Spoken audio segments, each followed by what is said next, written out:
Let's start off with you, Serral. Obviously, 2024 so far has been nothing but spectacular. Even though we didn't have a crazy amount of tournaments, we won Dallas, we won Katowice, and we only dropped 2 maps throughout those 2 tournaments. That must make you feel incredibly good coming into this one.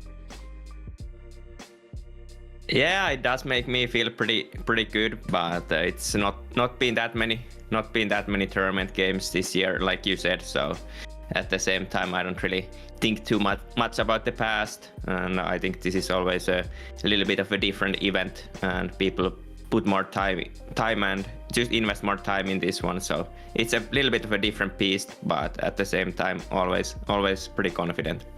On a scale of 1 to 10, how confident are we right now, a couple days away from the Esports World Cup? Like a 8. An 8. What do we need to do to turn that into a 9 or a 9.5? I need to improve on CVC still. I think the other 2 matchups are going well, but CVC is hard, and that's where the big competition is usually, so that's where we have to still improve. All right, Reynor, on a scale of 1 to 10, how happy are you with the prep and the confidence coming into the Esports World Cup as we are just a couple days out? I don't know. I feel really good, but I felt really good for a while now. And my tournaments haven't been going that way, like very well for me, but I think this one is going to be different. I would say 9. A 9, all right. I love it. I mean, you've been playing a lot. You've been playing well. Could you guys both, this is obviously for both, but Reynor, why don't you take it first? Tell the viewers, what is the difference preparing for a tournament like the Esports World Cup compared to, let's say, also a prestigious tournament, but obviously much smaller, the ESL European Regionals? I'm not sure I'm the right guy to ask, because like I think the way I do it is not really healthy when I prepare for like these big tournaments, because I'm all about, like, I don't really do much else or don't think about much else other than the tournament. So like when I have to prepare for Katowice or the World Championship, in this case, it's all about that, you know. I went to live with my grandma and I just play it all day pretty much. The moment I wake up, I just start either watching games or playing until the moment I go sleep, and that's pretty much it for me, you know. And you don't have that at all for an ESL Regionals, even though there are thousands of dollars on the line? I mean, I still prepare obviously for them, but I wouldn't say as much as this. Yeah, this is just a whole nother level. Yes, I don't think this is also like really, like, you cannot do this for the whole year, you know. I would not be mentally there, you know, anymore if I did this for more than 2 months. I love it. Yona, what's the main difference for you? You're a man who obviously, whenever he signs up for something, you sign up with the idea of winning it all. But I am sure there is a different level of preparation for you as well coming into this than a ESL Regionals. Yeah, well, I would say the biggest differences are just that I study my opponents more. I would invest more time. I kind of always do that, but for this event, I will do more throughout.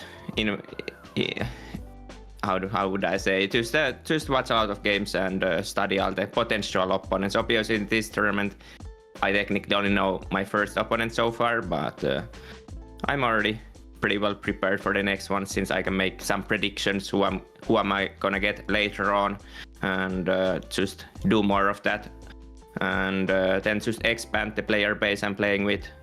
Usually I would do custom games with few people only, but always when it's a big events coming, I think I try to reach out to more people and try to get more complex custom opponent base, and just play more in general, I guess.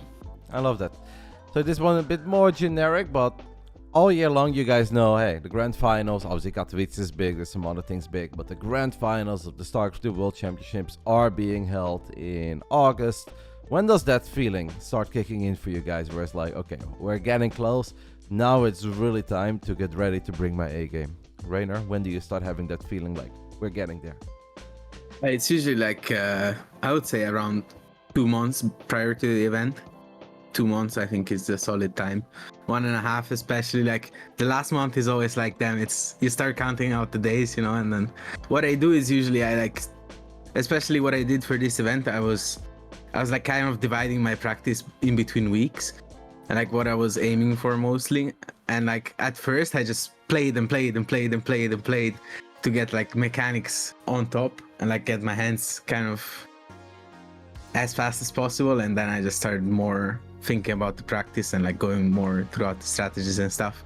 But yeah, I would say 1 month, 2 months. That's when it starts kicking in. Yona? What was the question? Like, when is that moment, even though all year long you know that the biggest tournament of the year is happening in August, when does that feeling start kicking in for you, where like, okay, now it's getting serious, we're getting close, it's go time? I don't know.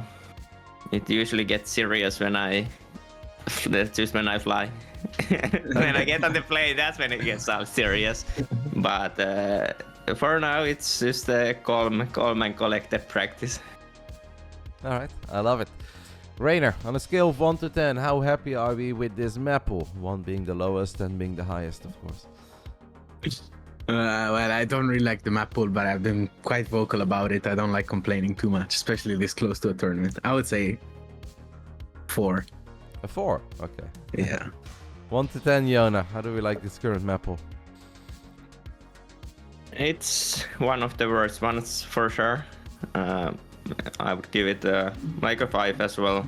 It's pretty garbage, and especially during World Team League, I always notice how garbage it actually is, because I feel like I always play in 2 garbage maps, and what's even more annoying is that I feel like half of these maps you kind of have to play you can't really play standard, so even if I'm playing against people a lot lower, I feel like I might have to show something sometimes, so that's not a good feeling. But no, I don't really like the map pool all too much. All right. Scale of 1 to 10, how happy are we with the state of Zerg, Reynor?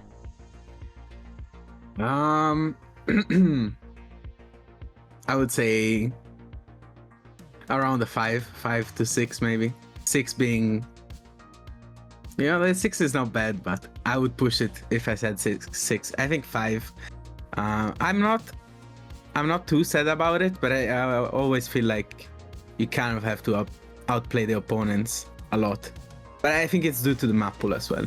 As Yona said, even if I play like a much lower opponent than me and I get a bad map, I have to like pull out something, I can't really just, especially against Protoss, I can't just play standard, Like sometimes you just die and it happens. But yeah, 5. 5. Yona, scale of 1 to 10, how do you like Zerg at the moment?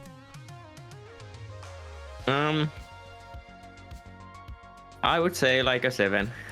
It's okay. All right, we can live. It's growing on me again. It's been reasonably fun, and it's to be honest, it's been growing on me as well a little bit. I would give it like a 2 maybe 3 months ago, so 2 months ago. So it's been growing for sure. All right. Yeah, it's not too bad, but it's not the most fun I have had with Zerg for sure. Fair enough. Yona, you already touched upon this very briefly when you said earlier that when you come close to a big tournament like this, that you watch a few more games and that you study certain players a little bit more than you would do for the regionals. So one of the things I wrote down is like all 18 players that are going to be here are obviously world class. Maybe 1 or 2 are going to be a bit weaker, but these are the 18 best StarCraft 2 players on the planet. Are there some though that you keep an eye out on in particular, like 2-3 weeks in advance? Do you already look at some of their games? Because you may not expect to run into them in the first round because you know your opponent, but are there certain players that you do kind of expect to run into? And does that mean that you're going to be paying closer attention to the games that they are playing leading up to the Esports World Cup? You can go first if you want, Yona. Well, there are always some. I mean, I do feel like StarCraft 2 events usually have it's like the top 4 is very similar most of the time, for example. So obviously there is the usual players that you kind of always want to have their games you want to watch their games a little bit at least. I don't think that doesn't necessarily have to be massive preparation for those people just yet.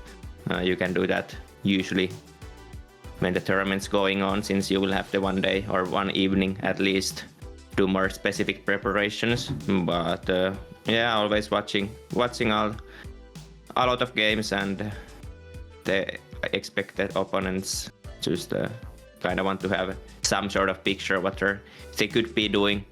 But when it comes to the earlier opponents, obviously I will do a lot of preparation, because even for my next round there's only like 2 options, so it's not really big of a hassle to do just a full preparation for those two players, in case since it's like a 50-50 between them. All right. So focus on the first and second round and the usual suspects. Reynor?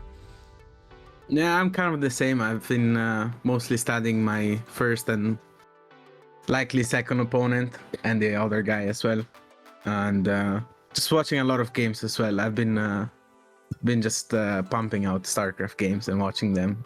Yesterday I was watching a cast of Nightmare Against Dark at 2 a.m. It was being casted without health bars and production tab. I'm gonna be honest, it was a little bit painful, but at the end I enjoyed it. So yeah, I've been watching a lot of games. Okay, I love that. Something completely different. Let's talk a little bit about a ladder, as both of you guys have been active on the European ladder. Yona, you brought back an old account from the dead that I think you had to start on 4,000 something MMR. You've laddered it all the way up to 6,700. What prompted this urge to ladder this account up? I guess it's just wanted my main account to have a good MMR as well.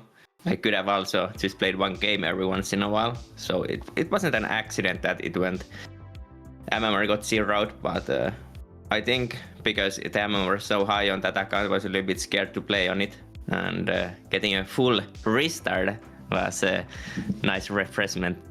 So even the GOAT is afraid to play on a high-ranked account. Yona, you're not helping ladder anxiety over here. Yeah, but that was very high. That was very high. I love it, man. How much was it? Over 7.5. Whoa, really? Yeah. Jeez, okay, I get it. You guys have won everything there is to win, and you get it? I get it, man. Everyone is piss low nowadays. Like, there's not one guy that's actually like, I'm the highest MMR right now, and it's not even close, really. So I get it. All right. I think that's beautiful. So, Yona, any fun or interesting experiences while you're laddering up? Talk to me. How was the journey from 5,000 MMR to 6,700? Did you run into some really funny stuff? Not really. I just 12 pulled every game, so it wasn't the most fun experience, but I was surprised by how long it took. And trying to finish games fast a lot of the time did backfire, I felt like. So... Yeah, it made them last even longer when you try to finish them fast. Yeah. Like I think like the optimal way is to do like a 5-minute time, and then you get like consistent wins. But if you do like a 12 pull or something, then you are probably playing 8 minutes. Fair enough. Reynor, you've been laddering a lot as well. You recently got an account above 7,000 MMR, which something you guys used to do all the time. But it's a lot harder these days because obviously a lot of players stop playing. There are less high-level accounts. Anything fun that you would like to share about your 2024 journey to 7,000 MMR? Not really. It's been difficult because Showtime doesn't play ladder anymore. MaxPack somehow was 6-6. This guy decided to play on a brand new account. Clem is not here. So it was quite the journey. But I noticed my stats. And I was like checking my stats, and I saw I had like 55 games against Protoss and like 20 against Terran and 10 against Zerg. It was like pretty funny, but no, not much interesting. I think most of my losses came from I lost a couple of times to Gabe and a couple of times to MaxPax and then a couple of heavy hitter Protosses. But I think we should be asking Yona where his losses come from. Because I saw his match history and he had a couple of bangers right there. So maybe Yona wants to touch up on that. There's not much to touch up there. Again, not the best stuff. I've been positively surprised that I have been beating all the good players for very high ranked players. But I did lose to four losses, and 3 of them are to under 6k players, and then 1 to MaxPax. But I did very well against all the top players on this account so far. And then the loss against the UED soldier. Did we 12 pull there? Banger. What happened, Yona? No, so what happened in that game is that I wanted to proxy hatch, but then he Nexus first, so I was like, well, I couldn't proxy hatch then. So I just made my own hatchery at my natural, then I made a normal gas pool, and then I thought that I'm gonna still proxy hatch, so I made a 20 supply hatch at his wall, and he didn't really respect it at all, which I guess you probably don't have to. And I mean, I didn't went that bad. I just got a little bit behind, I think. But then I just died to 6 gate wave after that. That's faked the whole game. Sounds like a game that we're not going to see over the Esports World Cup. No, probably not.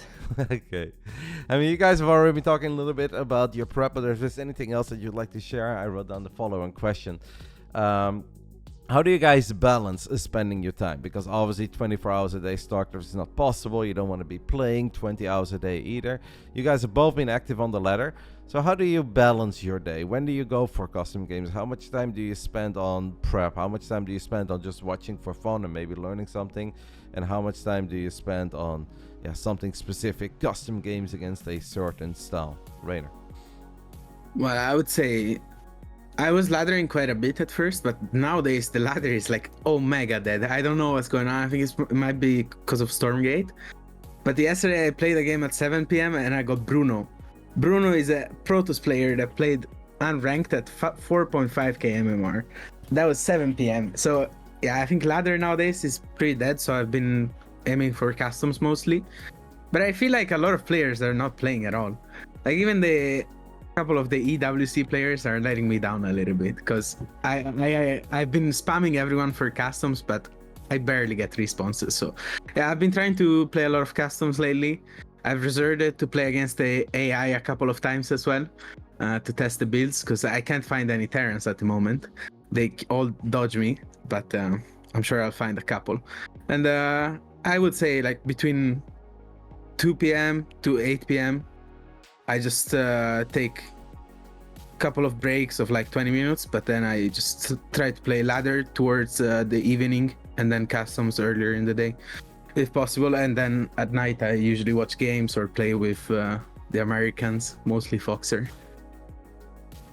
And Yona, in the past you've also mentioned that you spend a lot of time thinking about the game. How much time, when we get close to a big event like that, do you just spend thinking about the game? I don't know. I don't know how much time he spends thinking about the game, but in the mornings I usually do some build order practice against the AI as well, and I think that goes in the category of thinking about the game usually, just because, well, the strategical side is the only one where you realistically get there and optimizing build orders, but yeah, I guess a couple hours a day maybe. All right, I love it. One question quickly before I go into a couple of fun questions. So the Esports World Cup uses a very unique format. I'm sure that you guys have obviously looked at it and you're very familiar with it. It's unlike any other format I would say we've ever seen in StarCraft 2. I think in the end it will all make sense once we're there. I think for some viewers right now it's a little bit complicated to understand it. Double bracket, more brackets, Final Four, playoff matchy. Reynor, when you saw it all, what were your first thoughts? Well, usually when I go into a tournament, my motto is I have to beat everyone if I want to win. But I looked at my group and I was like, this could have been a little bit easier. I saw I had this guy, Clem, Cure, I have a couple of heavy hitters. I didn't really understand the format at first, but then I got it. But I think it's fine. This guy he asked me for customs. And I told him, hey man, we're in the same group. And he was like, no, we're not. I was like, no, we are. I was like, are we? And that was a couple of weeks ago. So I'm not sure he understood the format quite yet. It's like a 20-player group or something. Obviously, we are the same group. If everyone's in the same group. We are in the same group. God, the winner goes to top 4. Yeah, sure, but it's a 8-player group, so that's at that point basically everyone in the tournament's in the same group in my eyes. That's not how it works. How do you like the format, Yona? Well, I don't know. We'll have to see. Depends if I get through from the first round, then I like it, and if I don't, well, I mean not the first round, but from my group, as Reynor said, if I get through from that instantly, then I like it. But if I don't, then I might not like it as much. Why are you trying to gaslight us into thinking it's not a group? It's a group, man. There's 2 groups. Does it As say that Reynor on said. Wikipedia? Yes, Group A and Group B. Oh. Gaslighting. The Esports World Cup uses a very unique format as well with trophies. I'm sure you guys have seen that video with the announcement of the trophies, and you can crush keys. Every player gets a key, and then you can also put 3 keys of your opponent in your trophy in the end if you win it. Rain, have you seen the video? And if so, what do you think of their trophy and the format they use with it? I saw it, and I remember thinking it was cool, but now I can't remember anymore what the system was. But I remember thinking it was cool All when I right. saw it. So everyone gets a player key. The moment you're there, you get a key. And if you get eliminated, your key can get crushed. However, the champ can choose 3 players that were in the tournament or that he defeated, and he can put those 3 keys on his trophy. So you can walk away. Let's say in a hypothetical world, you win the tournament. You can put Clem, Serral, and Maru, their keys on your trophy, and you bring home the trophy. That's the system. That's pretty cool. I like it. Yeah. I like it. Yeah, that sounds cool. I already have my 3 picks. Did you see the video, Yona? And if so, what do you make of their trophy?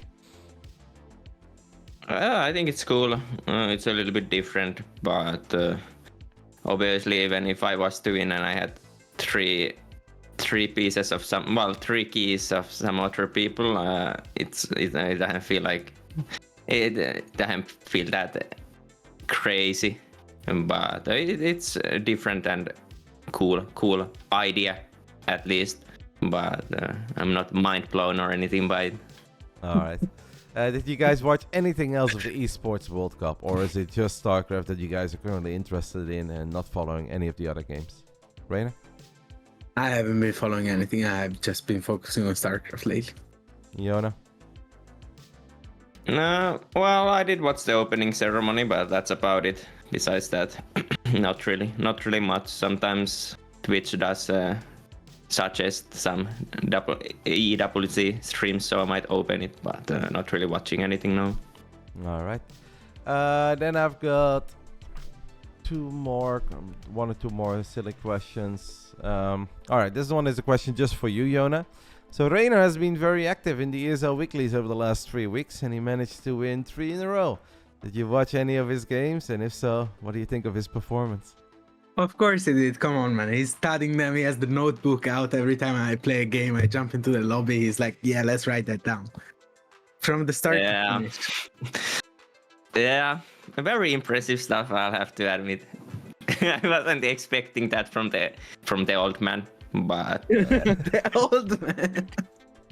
Wait, if I'm old, you're ancient or what? And what is Kevin? if pretty I'm old? much. I'm gone, mate. I'm not even with us. I'm not really here. Yeah, well, yeah, I did watch. Well, not all of them. Usually there are like maybe 2 good matches there, but besides that, not watching all of the matches, but all the good ones I'll watch live or the VOD later on. And were you impressed? He had some good games for sure, I thought. You like my build on Crimson against Maxpax this weekly? This weekly, which game was that? It was the second game. He built a hatchery. Oh no, I didn't like that one. Actually, I saw that one live. I was wonder how Dark makes that stuff work sometimes when it's so easy to defend, but yeah, it didn't work there, and that was the Didn't work. expected result. Yeah, I was expecting that to not work as well. Reynor, then I have a different question for you. Obviously, unlike you, Serral does not have not been playing in the weeklies, and overall we haven't seen a whole lot of Serral in the last few months. We saw him, of course, in Dallas. Serral was strong as ever, winning the tournament while only dropping 2 maps. Besides that, we've only seen him in the WTL Code S with 2-0 victories over Coffee, Cure, Horstem, Ryong, Art, and Mixu. What did you make of all of Yona's games that you've seen since Dallas? Yeah, he's looking not bad. I got a sneak peek at couple of his custom games as well. He invited me for the first time in years. And he's looking sharp, not bad, especially like the last results in the WTL were very impressive. 2-0 Art, 2-0 Mixu, it's not something you can do every day. And no, I'm really proud of him and I hope he can keep it up, keep the same level. I think he could get far one day if he really tries hard. And yeah. I love it. So I have a different question. We're almost at the end, by the way, guys. This question was written out with someone else, but it's very long. But basically, we've got 18 amazing players going to the Esports World Cup. But of course, a couple of fantastic players are missing. Both of you guys went from young kids, making your way through the ranks to eventually becoming the champs that you guys are today. Are there any young and up-and-coming StarCraft 2 players that you've got your eye on, Reynor and Serral, of course, as well, that you guys say, okay, they weren't quite here yet, they don't quite have the level yet to make it to a tournament like the Esports World Cup, but if StarCraft sticks around, give them another year or 2 years, and I believe that these kids can be the future of StarCraft 2. Reynor. There is a couple of kids that are not bad. I would say like Iba, for example, is not bad. My issue with these guys is that they keep getting stuck. All of them, they get stuck around 6k, and I don't understand why. Like, literally all of them, including my brother, they all got stuck at 6k. Like, maybe they surpass it for a little bit, but eventually they get back to that level. So I would really like to see one of these kids get up to 6'5", 6'4". I think Battlebee is pretty good, but I wouldn't consider him a kid anymore. I don't know how old he is, but he's probably around my age, I would guess. Yeah, early 20s. And yeah, so I wouldn't consider him a kid. He's almost a veteran at this point. One of the 4 losses of Yona, by the way, in the ladder. Just wanted to trust. Yeah. No, yeah, no, he's a beast, man. He's a beast, for sure. And no, yeah, I would like to see them get past that 6k line, and then I would hype them up a little bit more, for sure. Serral, any kids that you have your eyes on that you believe can accomplish the great things? Not just perhaps in StarCraft, but even in a future RTS, right? Whatever game we may end up playing in this world of competitive video games. Well, I mean, it is, there's the, just like Reynor said, around the 6k people, the Ibas, the Fiants, I think Mixu also can do good in Outer RTS or in StarCraft as well. I'm not sure how much he's playing now, but those are the usual ones. But the first one who came to my mind was Battlebee as well, but I'm not sure if he goes in the kid category, like Reynor said as well. But I think he can still improve and hopefully get some good results as well. I love it. All right, then I think we are pretty much done, but I do have one final silly question to both of you. It's a trivia question. As you two have been 2 warriors, 2 friends, traveling alongside each other for a long time, you guys have followed each other's career. And let's see how good that knowledge truly is. Who wants to answer a question first about the other guy's career? I'll start. All right. So Reynor, Serral's first ever big offline event that he won, I consider the WESG European qualifier. Even if it was just a European qualifier, he did incredibly well there. The prize pool was large, and that was the first time that Serral lifted a trophy on an international stage. Who did Serral play in the quarterfinals, semifinals, and grand finals of that WESG qualifier back then in Barcelona? Wow, now you're asking me too much. I remember he beat Nurture in that. Yeah, that's correct. That was the finals, right? That is correct. Yeah. Showtime? He beat Showtime as well, no? Yona? What are you laughing at? You don't remember? No, Nerchia beat Showtime with a nice Ultra Rouge. I still remember it like yesterday.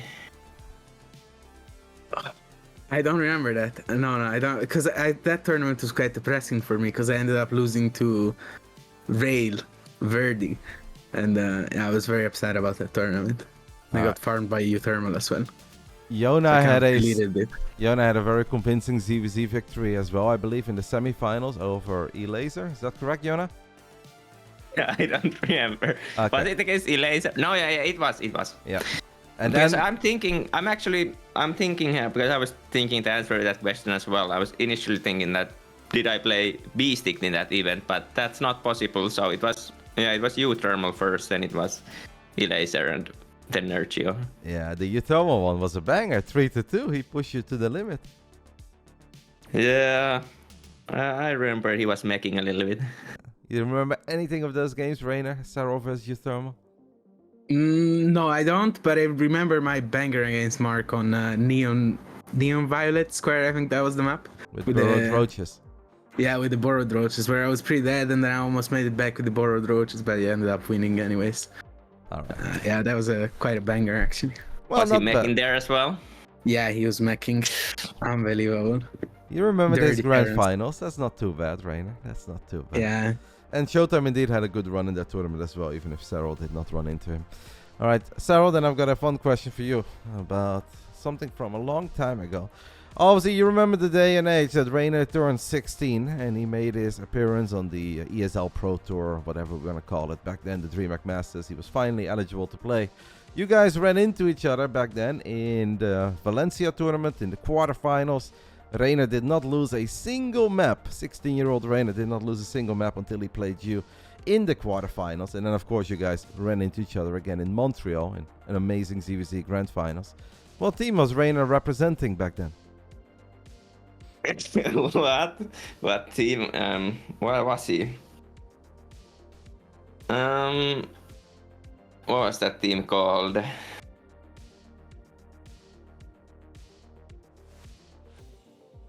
It's Reynor was never part of Is Imba, that's for sure. What the hell is even that? What the hell is that? That's a team, right? Is it? Or at least like a tag. But that wasn't the team. It was a very weird team name. What was it called? Oh, it Give was me a like hint, it was like E. It started with like Xen or something. That's pretty good. Yes, you're very, very close, Yona. You're very close. EX? Exxon. Close. Exceed. Close. Exceed. Exceed. Yeah. It's pretty impressive that he remembers that though. Yeah. And before that, it was Prophecy, right? Prophecy became Exceed, or you guys Yeah, merged? but they were the same thing. Yeah. Pretty much. Yeah, they just merged and became the same thing. All right. So both of you guys remember a lot, but not everything. Yep. It's been quite a while, man. Long careers over here. 6 years ago, guys. All right, I think that's it. I wish you guys all the best. Reynor, do you want to record any final strong one-liner that maybe the guys from BASILISK can use for something funny, cute, clever? Anything you can think of? See you at the World Cup. Yes. Yona, you can say the same thing.